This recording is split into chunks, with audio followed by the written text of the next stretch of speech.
So this time naman, let's proceed to the discussion of the cycle of RPMS. So as you can see, hindi na po ito bago. Ito po ay pinaulit-ulit na po natin since 2015. We are following DepEd Order number 2. And in DepEd Order number 2 Series 2015 po, makikita natin na si RPMS ay may apat na phases. Itong apat na phases po, ito pong sinusundan natin sa isang taon na pag-work, pag-perform ni teacher bilang isang guro. Ito po ang isang taong buhay ng guro, ng pagtuturo ng isang guro. So what are the things that we're doing? Ano yung mga ginagawa? Ano yung mga output? Ano yung mga activities kalakip dito sa bawat phases or sa bawat phase ng RPMS? So these are the phases. First is the performance learning and commitment. The second is the performance monitoring and coaching. The third one is the performance review and evaluation. And the fourth one is performance rewarding and development planning. All these phases po, will be tackled later and in the succeeding episodes that we'll be doing. That's why we want to invite you in the next episode, meaning tomorrow po, meron po tayong special discussion on the different phases of RPMS. So this time, I'll be showing you the adjusted cycle of RPMS, the timelines only for school year 2020-2021. Ano yung adjustment na ginawa natin dito? So we need to understand that since the school year opened in October 5, di ba po, October 5, the start of the RPMS will be in the first week of January. Di nyo po nakita yan, but we're going to have a Zoom. Or para i-Zoom, hindi man Zoom. I-Zoom natin yan mamaya. Papalakihin natin yung snircle natin dyan. Also, in the timelines po, there will be a year-round mentoring and coaching. But in March, we are going to have a mid-year assessment. And tapos, in the phase 3, week after the graduation, dun po tayo magre-rating. And then, in the phase 4, by July po, 2021, we will do the phase 4 or the performance rewarding and recognition. Ayun po. Yun po yung mga nabago sa ating timelines. So this time, I'll be discussing to you phase 1. Ano itong phase 1? This is performance planning and commitment. Kailan po ito nangyayari, sir? This happens in the first week of January 2021. Ha? January 2021, sir? Ito mangyayari? So, ano na ngayon, sir? February na. Late na kayo. Don't worry po kasi binaba na po natin itong RPMS guidelines natin in January. Tapos nakita namin how people react, how teachers react, how teacher ask us kung paano natin siya matulungan. So that's why we come up with this national orientation to really give you kung ano yung dapat nating malaman straight from the horse's mouth. Hindi na po natin siya dinaan sa mga layers or mga levels po para po talaga maabot natin lahat ng guro straight from Luzon to the southernmost part of the Philippines ay maabot po natin dito sa ating orientation. So in phase 1 po, these are the activities that we'll be doing. First is discussion and the issuance of RPMS tools and the self-assessment. Bakit po natin i-discuss? Bakit po natin kailangang ipaabot ito sa mga guro? Bakit kailangan natin ipaintindi ang mga guro? We need to discuss the indicators and the RPMS po para malaman ni guro kung ano yung dapat niyang i-prepare, ano yung dapat niyang gawin for this school year, para naman po matulungan natin siya na lahat ng ginagawa niya ay talagang makaka-contribute doon sa performance niya at the end of the school year. So what are the forms needed? First is the IPCRF. We need to know our IPCRF, whether you are proficient or highly proficient. Second is the SAT or the self-assessment tool. So meaning you need to assess yourself based doon sa indicator. Saan yung strengths mo? Saan yung mga weaknesses? Actually, I don't treat them as weaknesses, but opportunity for me to improve. That's how I look at it. Kung saan ako mahina, doon yung opportunity for me to improve. That's why we have the self-assessment tool. Next naman is the IPCRF DP or Development Plan. Ano tong DP, sir? This DP is a development plan where we crafted actions, interventions in order for us to improve our weaknesses in the IPCRF and also to enrich our strength in the IPCRF based doon sa ating self-assessment tool. So yun po yung ginagawa natin sa DP. Don't worry, we'll have a detailed discussion on that. Second is, after you have done the activities and you have accomplished the form, you need to sign the IPCRF DP based doon sa SAT. And then you have to have signed IPCRF. Ang purpose lang po nito kung bakit tayo magpipirmahan dito sa IPCRF natin ay para malaman natin na meron na talagang agreement si rater at saka si ratee as to the things that they'll be doing for the entire school year 2020 2021. So sir, ano yung SAT? Ano yung SAT RPMS? Ano yung self-assessment test ng RPMS? So ito po yun. Meron po tayong dalawang tools. So nakita po natin, yan po yung sample na COT. Tatlo na lang po yung indicator na nandyan. We're going to enlarge it later ha. I-zoom natin yan kung ano yan. And also there will be a classroom observation tool or rubric kung paano natin i-arrange. So right after you're done with the DP or the development plan po, you are now starting to collect your portfolio, forming your portfolio from day 1 up to the last day of the school year.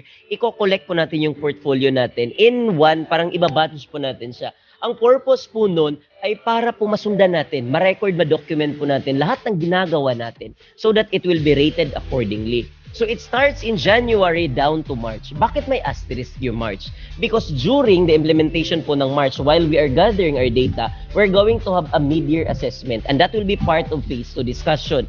Later po, we'll discuss the phase 2 discussion po ng mid-year assessment and that will happen in March. Ayun. So, can we show the slide for the, Miss Bianca, the SAT or the self-assessment tool? So ayan, so ang self-assessment tool natin for RPMS ay meron tayong dalawa. So we have the SAT RPMS for teacher 1 to 3. So those are the teachers using the proficient tool. At also ang ating SAT RPMS for master teacher 1 to 4. So our highly proficient teachers. Okay? So yun yung ating pen and paper SAT. So pero meron din tayo na electronic self-assessment tool. At yan lang naman ay electronic version ng ating self-assessment tool for RPMS. So makikita dun sa we have been posting the link of all our materials since yesterday at makikita nila ang pen and paper SAT natin in that link and also the ESAT, the electronic self-assessment tool. So again, this is just an electronic version of the pen and paper self-assessment tool for RPMS.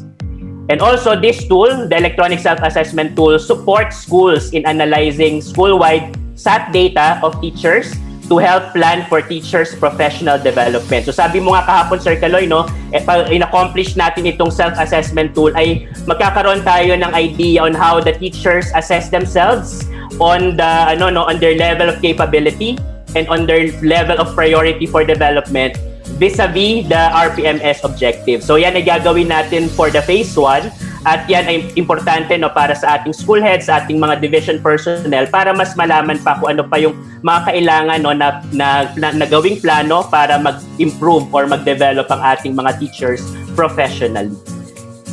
Ayan. So the parts of the ESAT nabanggit na rin natin ito kahapon, but let us run through the parts. So meron tayong introduction diyan sa ESAT.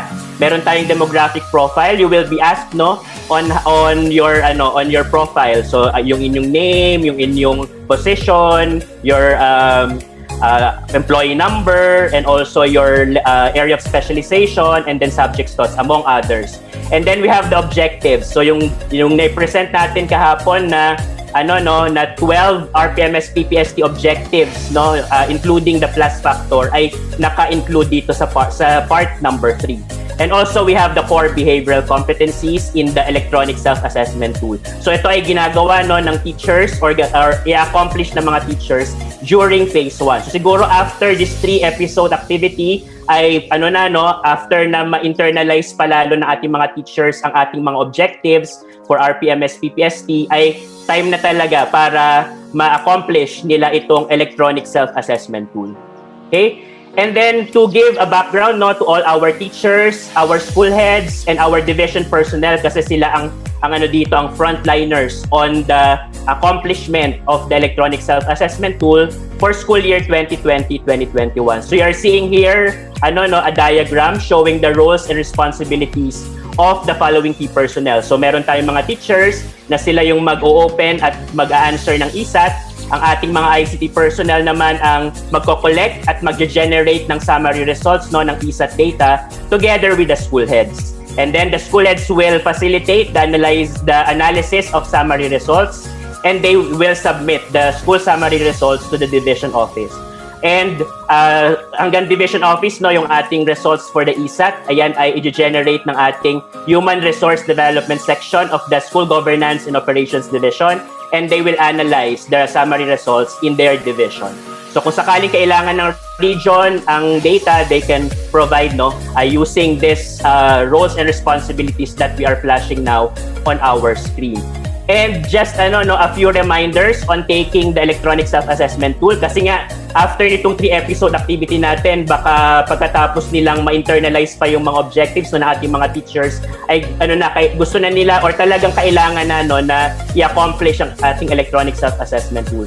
So first is pakitandaan lang po ng ating mga teacher viewers ngayon na ang pagsasagot ng electronic self-assessment tool will require your honesty in assessing yourself in terms of your level of capability and priority for development vis-a-vis the RPMS PPST objectives. So, ayan po ay hindi lang basta tayo magtitik, basahin nating mabuti, internalize natin yung mga objectives, and let us assess ourselves with honesty. And then also, nabanggit ni Sir Kaloy kahapon ito yung mga technical requirements natin for the ESAT. So, yan, meron tayong MS Office 2010 or newer yung kailangan gamitin, and again, this shall be used during phase 1. And then each teacher shall have one ESAT collection file. Hindi na katulad dati, Sir Kaloy, Sir Lester, I know that you have also experienced this, Teacher Ads, na tayo ay pumipila pa sa computer lab ng school para magsagot sa isang computer or multiple computers. Maraming teachers ang nagsasagot sa isang unit. So ngayon, meron na tayong Excel file. So macro-enabled Excel file yon, and then the teachers can have their own time on answering the ESAT. Bawat teacher isang electronic self-assessment tool collection file. And then the manual or the guide on the generation and analysis of summary results and the tool to support this shall be provided to the schools and schools division offices very soon. So ngayon po ang individual collection file pa lamang ang nasa link natin, pero very soon ay ilalagay natin ang tool natin at yung step by step na instructional manual for the electronic self-assessment tool. So ayun, ang aking mga masasabi para mai-guide din ng ating mga kasamahang mga guro on how to carefully and also to carefully accomplish the electronic self-assessment tool. At magkakaroon tayo ng accomplished soft copy nito at magkakaroon din tayo ng opportunity to print the output, pero hindi natin kailangang ipasa yung ating mga printed output sa ating ICT coordinator or sa ating school head. Ang kailangan lang nating ipasa ay yung ating soft copy ng ating file, which is pag na-explore nyo na later on, that is a password protected file. So yung pa rin natin ng honesty and also yung privacy ng ating mga assessment results, self-assessment results.